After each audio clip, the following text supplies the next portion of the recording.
Hello, welcome back to the channel. It's nice to have you here again. As usual, I'm giving a shout out to all of our subscribers and both returning and those who are yet to subscribe. I'm also giving you a shout out in advance. So a real quick one. If you are a first time viewer, thank you so much for hopping in the channel. Please kindly hit the subscribe button and also the like button if you happen to like this video, and so that you get notification whenever we upload an insightful video like this. Okay, so real quick, today we'll be looking at Guinness Nigeria Plc's return on equity for the period of 2015 to 2023. Okay, so as a custom, I would like to give a brief of who Guinness Nigeria Plc are. And yeah, it's a famous name. They have the products everywhere. You might have come across some of their products and you don't even know that they are the producers of those products. So I'll just give a brief to walk you through. And so Guinness Nigeria Plc is a leading beverage company in Nigeria, and they're engaged in production and distribution of alcoholic and non-alcoholic beverages. A brief overview here is the Guinness Nigeria Plc was incorporated in 1950. That's a whole lot of time back, and that's about 74 years. I think about 10 years older than Nigeria's independence. I think they were established 10 years prior to Nigerian independence. So they have their headquarters in Lagos, Nigeria, subsidiary of Diageo PLC, which is a global spirits, beer and wine company, and they are also listed on the Nigerian Stock Exchange. So some of their products, this is where it's going to get interesting, because I know that you obviously have come across the product, or you might not necessarily know that they are the producers of those products, because people actually are acclimatized with the Guinness Stout. That's the one people, when they hear Guinness, so you know, it's aligns with the name, and people just know, oh, these are the people who produce that. But then they have other products that people do not really know they are the one that produces them. So on the list we have Guinness Stouts. I believe you're familiar with that. They have Hap Lager, they have Gordon's Gin, they have the Smirnoff Vodka, they have the Belly Irish Cream, they have Malta Guinness. I think that still have their name in it, so it wouldn't be hard to identify. And that's a non-alcoholic drink. And again, they also have Origin.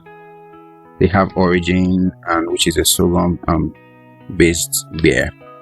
So they have a quite attractive financial performance in 2022. They have I think in revenue they raked in 1.43 billion naira, which is approximately $319 million, and their profit after tax was 5.5 billion naira.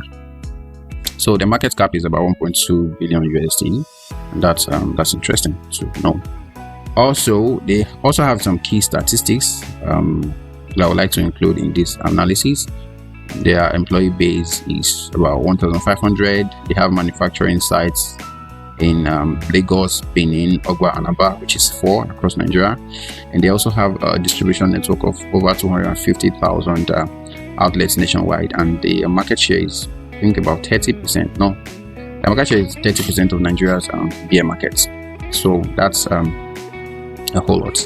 And they've also been awarded some remarkable award. They've also gained some recognition in terms of award.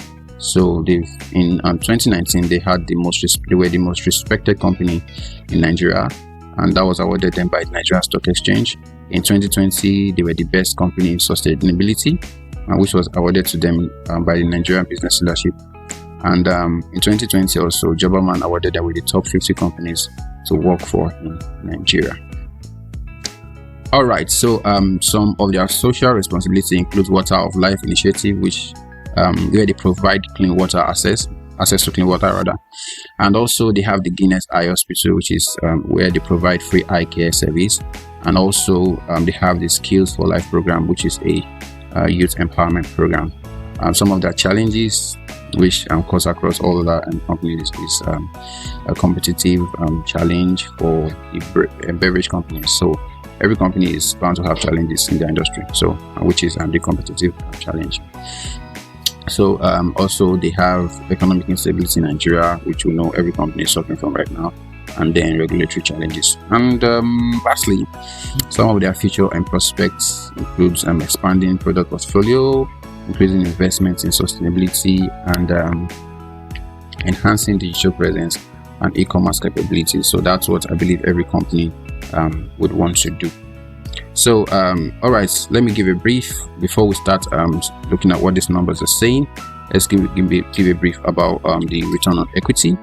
So the return on equity is a measure of the return on equity measures a company's profitability from the shareholders' perspective. So it indicates how efficiently it uses equity to generate earnings, and this could be computed using the net income and the shareholders' equity. So to get this value, you just divide the net income by the shareholders' equity, and you get the return on equity for that particular year. So the net income is the company's profit after taxes for that year or that period, and the total shareholders' equity is the company's total equity, including common stock, retained earnings, and treasury stock. So for the interpretation of these values, which we'll be jumping into a few minutes from now, for any value above 15%, it indicates strong profitability and efficient equity use. And for 10 to 15%, it indicates industry benchmark. And then for low return on investment, it's anything less than 10 is considered weak. So here we see that the company has for the year 2015, they began with a return on equity of 16%, and then it dropped that drastically in 2016 to negative 4%. And then you could see how it was fluctuating across the years, and it went deeper in 2020, which is and we know that it's justifiable that the pandemic was a significant influence on this. And then they went on the peak in the period of 10 years.